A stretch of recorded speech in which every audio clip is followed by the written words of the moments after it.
E aro ko te araki a puanga I te pae maranga I ko te mātahi o te tau tēnei tere ake nei whāno. Whāno mai te hui a haumi e hui e taiki e.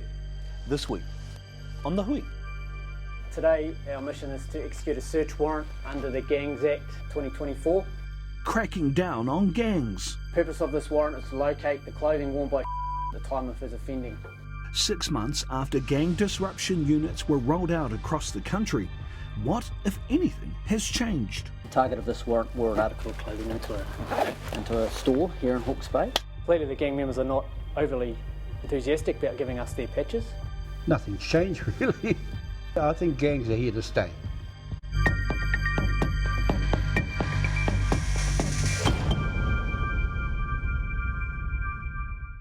O ko tia tu ngā mate nā te kaho te pō, ngā mate o te wā, hara mai, haere. Tātou kei te pito ora, ti hewa mauri ora, and welcome back to The Hui. Eastern District is the only district of the country to have 2 gang disruption units, one in Hawke's Bay and the other in Gisborne and Tairāwhiti.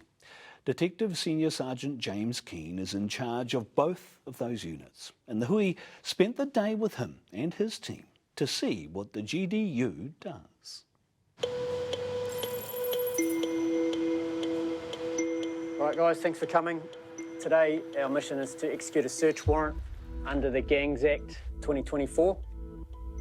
Purpose of this warrant is to locate the clothing worn by at the time of his offending. Take note of Kohangareo.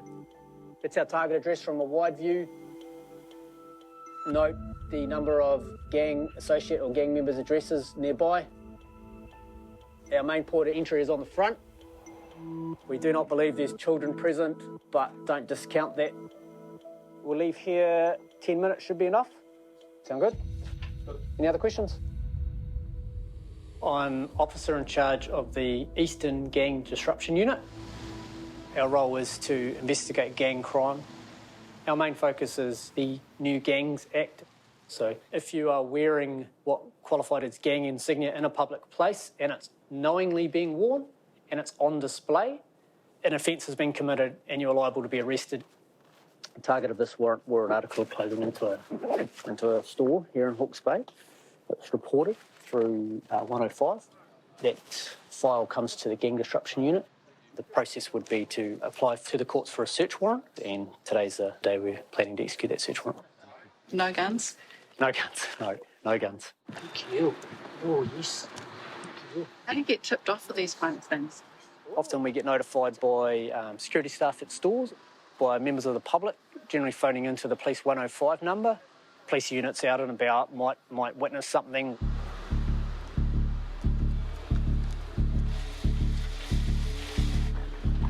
And so when you go in to confiscate, say, a patch, what's the reaction you get? The reaction can be varied. We try and do it nice and calmly, responsibly, be nice and upfront about why we're there. Clearly the gang members are not overly enthusiastic about giving us their patches, but we haven't had any really hairy situations. It's no secret, I guess, that Hawke's Bay or Eastern District in particular has a high gang population. We have just under 1,200 patch gang members within the district. Prior to the legislation, you would routinely see gang members wearing gang patches on the streets when they're going about their day-to-day business. So that might be within their vehicles, or it could be, even in the supermarket and the petrol station. The legislation has had quite a desired effect within Eastern District to stop that overt intimidation of gang members wearing their patches in public. Is there much pushback from gang members, or have you been quite surprised at the compliance? Pleasantly surprised at the compliance, if I'm being honest. Due to our engagement teams getting in front of gang leaders and providing education on the legislation coming in prior to November last year, it was pretty clear direction that the police were going to be out there enforcing the new laws. We haven't seen, what was to be expected from breaches. So I think gangs need to take some credit in that. Dealing with gang members on a day-to-day basis out in the community, they have been pretty receptive to the legislation coming into force. We went to see local community leader in Flaxmere, Henare O'Keefe, to see what he thought of the Gangs Act. Would you say that it has made any difference in the last 6 months? I haven't noticed. Nothing's changed, really. You know, it's just life as per usual. I'd like to say, yes, it's made a big change, but with hand on heart, I can't say it has. I've talked to gang members about it.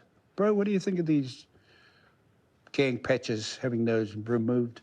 You know, doesn't really bother us. You see, they can't identify us now. Like, the purpose of the Act was to reduce gang activity, reduce fear, reduce intimidation in the community.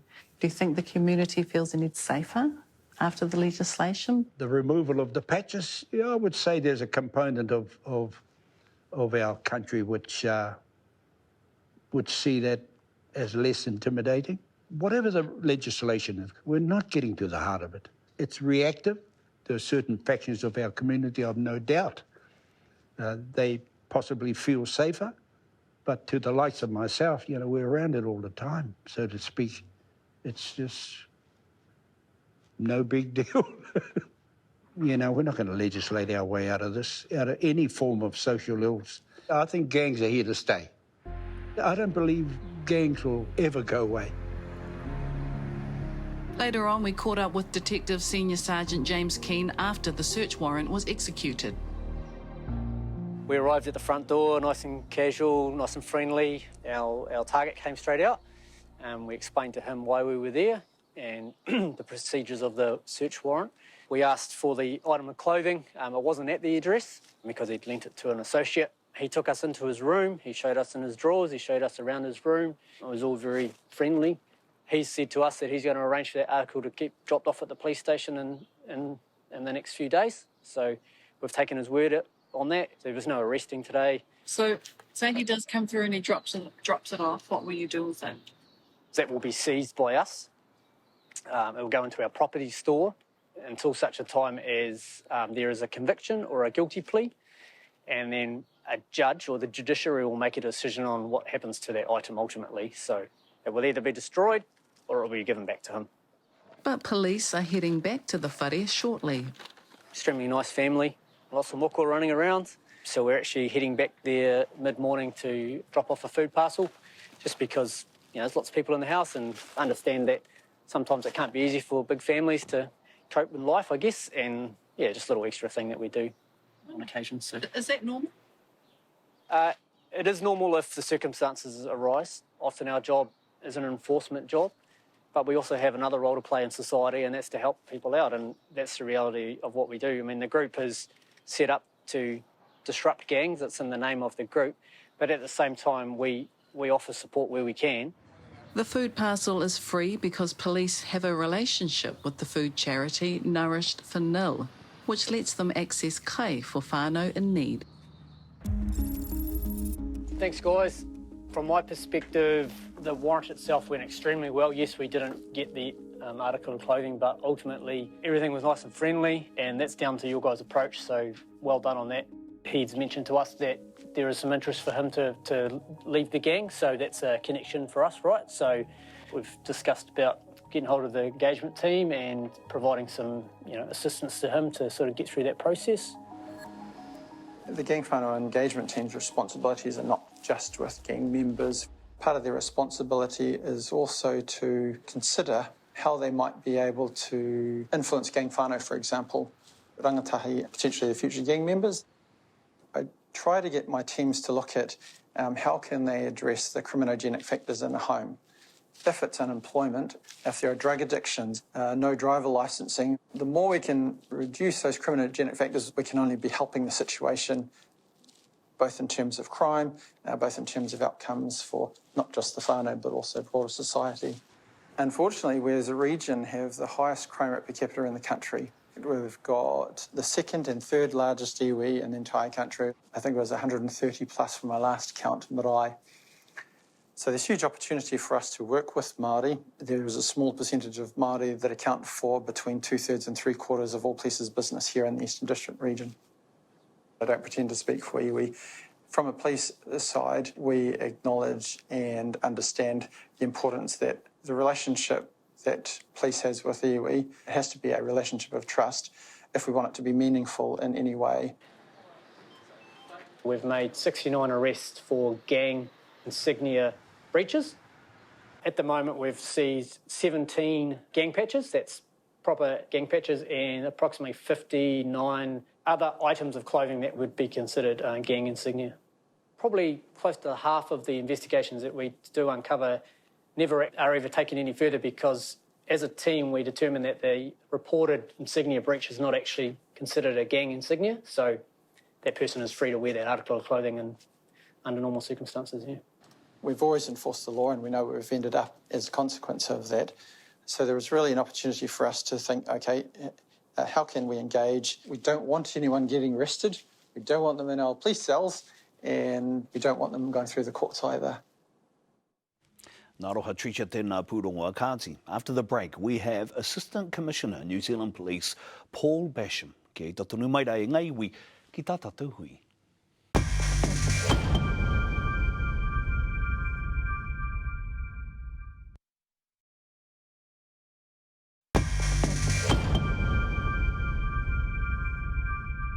Hoki mai anō e tā marama. Assistant Commissioner New Zealand Police Paul Basham sits down with our reporter Aroha Treacher. The Assistant Commissioner talks about the impact of the Gangs Act 2024 6 months after its implementation. Kia te tiro ake rā tātou. Well, first of all, kia ora and welcome to our whare here in Wellington. It's nearly 6 months in since the legislation dropped, where police made, I think, the right decision to enter into a period of engagement, hui, with gangs and different gang-associated groups to educate and encourage those groups about what was coming. That was constructive, around 500 meetings over 3 months up and down the Motu. That led to what we're seeing now, which is high levels of compliance. We haven't seen an escalation in, conflict or violence or intimidation relative to the Act. We're not seeing people wearing patches. We're not seeing a lot of insignia breaches. Those numbers are quite low when you look at them over 6 months. Communities are providing feedback and the reporting is all really positive. Is there any feedback from the communities that say they feel safer? Yeah, that's exactly what I'm saying. Anecdotally, what the legislation set out to do, I think, has been successful. Do police have to meet any KPIs or certain targets? No. So under the Gangs Act, is it now easier to get a warrant approved if police need to go into a private residence of a gang member? No.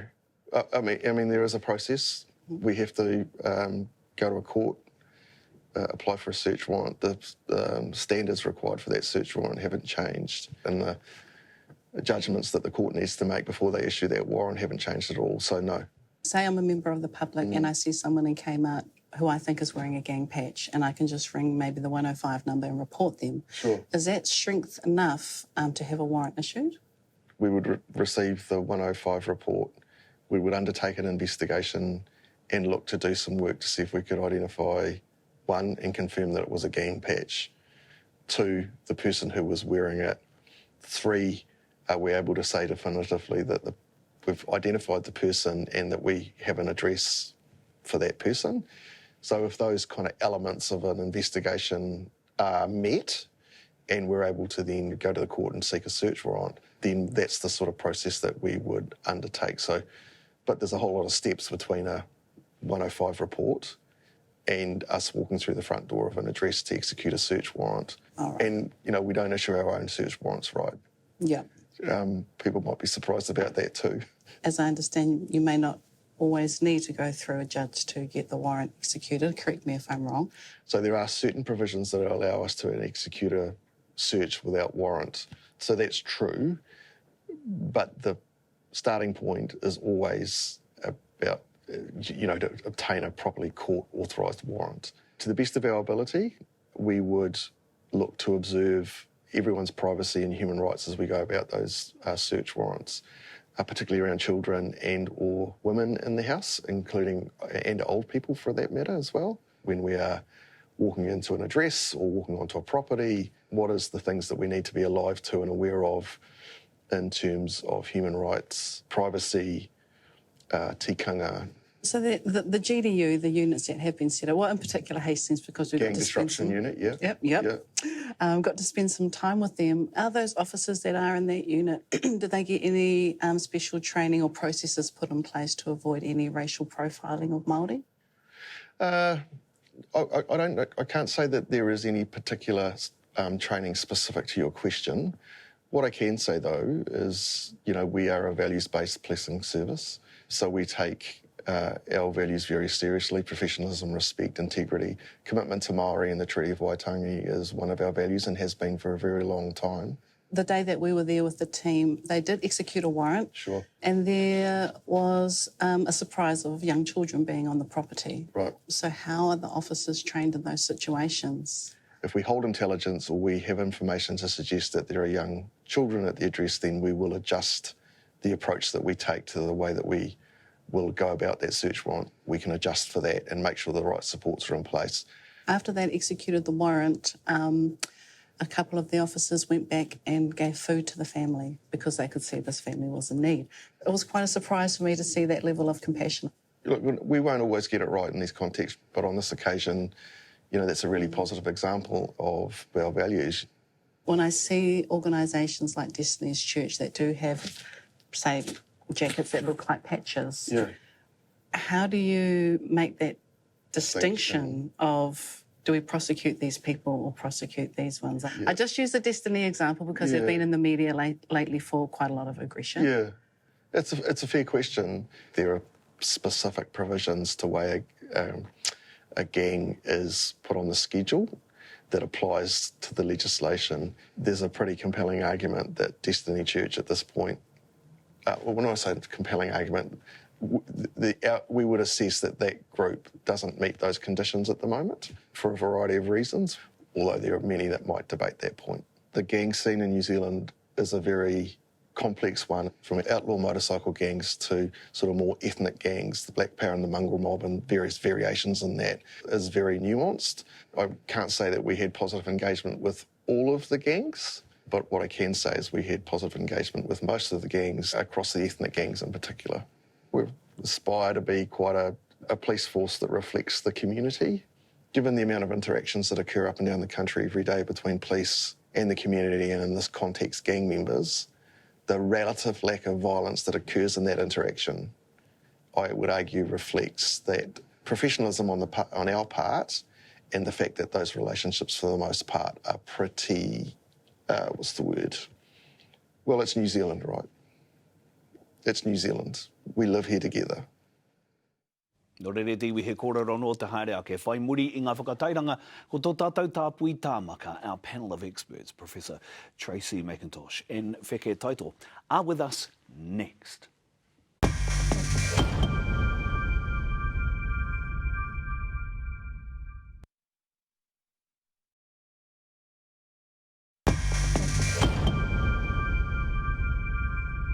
Wete tunu ana, tātou hui I ngā take nui o te wā. Let's turn now to our panel of experts. We have Professor of Indigenous Studies at the University of Auckland, Waipapa Taumatarau, Tracey McIntosh, and also joining her as former member of the King Cobras gang and a survivor of state abuse and care.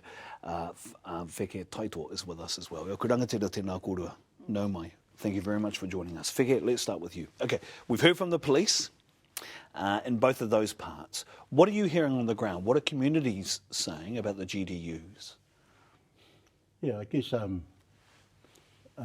think what's important here is to know that how the police have handled this in the first place was communicating with the gang liaison with gang members, because they had these advisory groups around the motu, before the legislation came about. So I think we heard there saying that they've had meetings and huis with our gang leaders, and that's the way to go, really. And it's helped to soften the impact of this legislation. So, politicians can make all the legislation they like.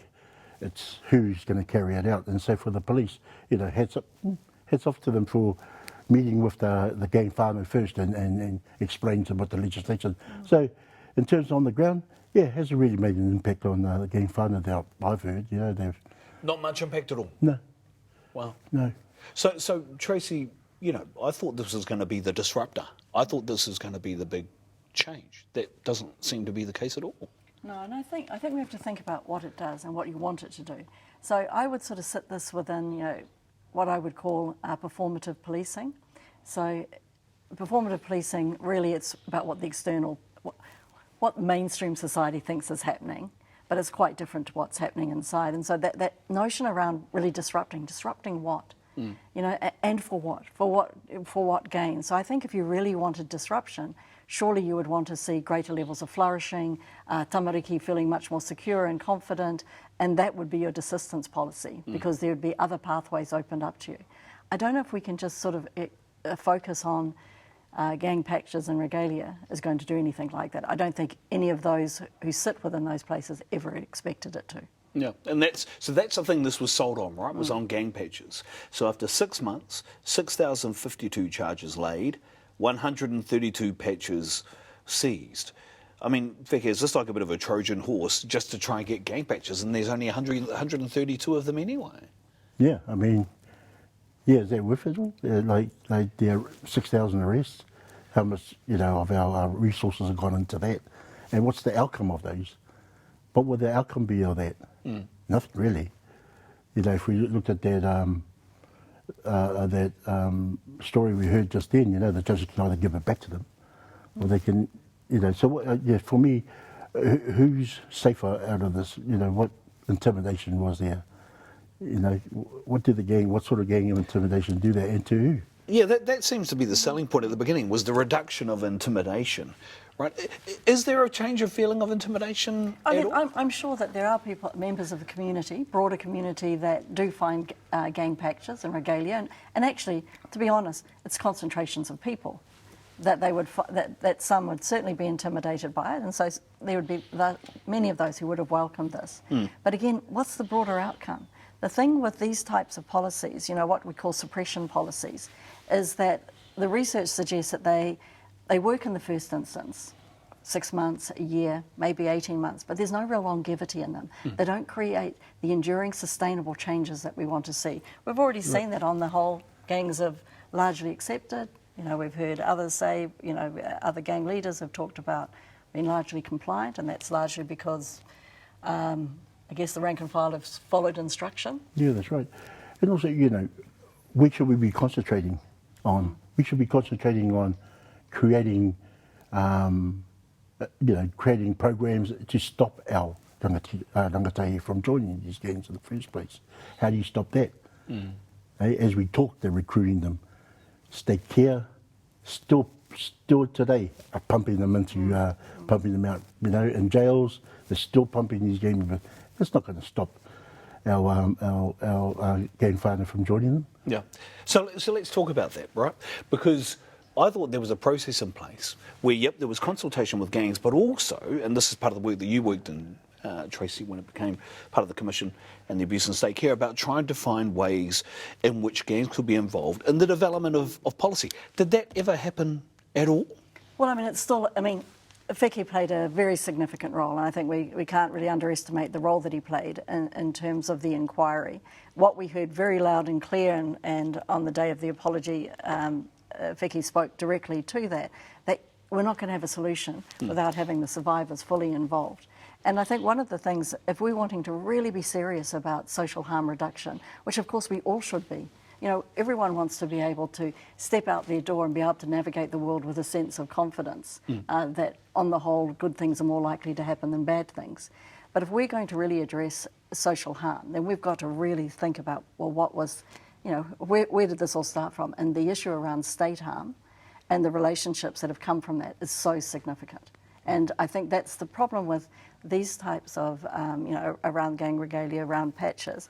I'm not saying that there is no value in them, but it locates the problem here, where the problem is there. So we've got to think about what's the entry thing and what's our exit. Yeah. So, Figure, let's get to that, because I know you've got some views on the societal issues and how we deal with those. You just talked about the rangatahi. How would you approach it? Well, as we speak, you know, different gang whānau throughout the motu are creating their own solutions within themselves. Because if you can't deal with that trauma, that undiagnosed trauma that the gang whānau have lived with most of their lives.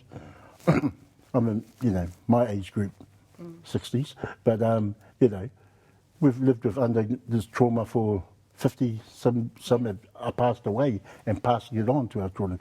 So, the gang whānau themselves have their own solutions. They're running, they're looking after the well-being of their gang whānau, because if you don't do anything about that, it's just going to continue. Can I ask you a question about rehabilitation programs, particularly in prisons? Do those work? Or once gang members are exited out of prisons, are they simply going back into gang communities where they're still trying to deal with those trauma issues anyway, and the programs aren't actually getting the outcome that's required? So, from experience, like my lived experience, unfortunately, I've done legs in 4 decades, the 70s, 80s, 90s and 2000, and none of those rehab programs worked for me. But that's not to say, currently there are some, there are some rehab programs that I think have got a lot of mana, and that, like the Grace Foundation for a start, they're working with a lot of our gang whānau. So, they've got some solutions there. You've got Paito Kingdom. They're doing their own trauma-informed huis, and they're working with their own. So, throughout the motu, it's not just they're trying to create their own solutions, and we should be supporting that rather than making legislation to ban. But those reintegrative programs, rehabilitative program, the vast majority of people who go in don't even get access to those. So we have to recognise that. But, the thing around rehabilitation is around full accountability. We still haven't seen the state accountability for this. I mean, I sort of feel, when I look at all of the reports that came out of abuse and care, I believe it should be mandatory for every politician, for everyone in the police and other places to really understand, reflect, know, and have read them. So, the rehabilitation ones and the solutions coming up, those are part of the issue. But you've got this much broader one around state accountability. And so these sorts of focus actually distract from some of that really hard mahi that must be done. Thank you both very much for your time here today. Ngā mihi nui kia korua. Kia ora mai rā. That was our panel of experts. You can find our program, The Hui, on our YouTube channel, this program and many more. So please have a look, click and subscribe. That is us for this week on the program. Join us next week. Until then, e ngai ui, kia mau, ki te tūranga, o taputapu Aotearoa haumi e, hui e, taiki e.